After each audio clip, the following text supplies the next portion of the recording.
It's not unusual for you to feel stuck with your WordPress and you want to start all over again. If you have worked with WordPress from time to time, you would always do things and you won't get them right. You want to restart again.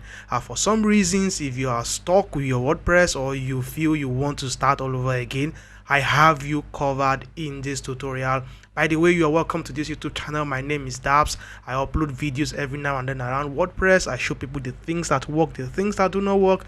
I make them look like a pro even if they're non-techie. So if you're into WordPress, you want to learn a thing or two, I think my WordPress tip playlist will be handy for you. In that playlist, I'm curating WordPress tips that will help you gain mastery over WordPress. So do well to check that playlist. You might find WordPress tips that would help you. So without further ado, let's get started into this tutorial. So if you want to reset your WordPress back to default, you don't need to stress yourself by going to cPanel to go and delete your WordPress and install WordPress again.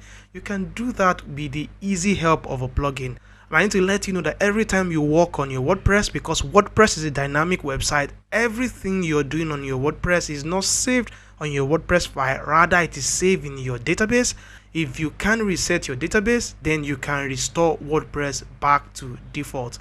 I will show you a plugin that will help you reset your database back to default.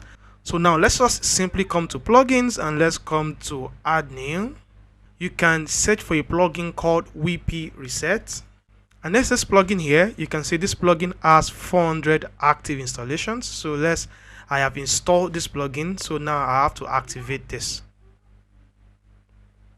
And once this plugin is activated, you see this prompt here. If you click this, you will go to the WP Reset tool, or you can just easily come to tools and you see a subsection for WP Reset. Either way, you get to the same place. So let's click this. So once this tool is opened, you can just easily scroll down and down and down till you get to this option here where you see site reset. This plugin gives you the opportunity for you to reactivate the current theme. In my case here is Astra, or reactivate this plugin after the reset, or reactivate all currently active plugins.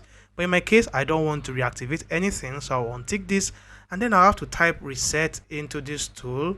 And then I will hit the reset site button. I'll get this warning here, but I'll just reset the site either way. And that's it. We now have a new freshly installed WordPress. So you can start all over again, install the theme, install another plugin, and start building your WordPress website. So that's it for this tip. I hope you find it very useful. Check out my playlist for you to find more awesome tips. And that's my time for this tutorial. I'll see you in another one, and until then, have a nice time.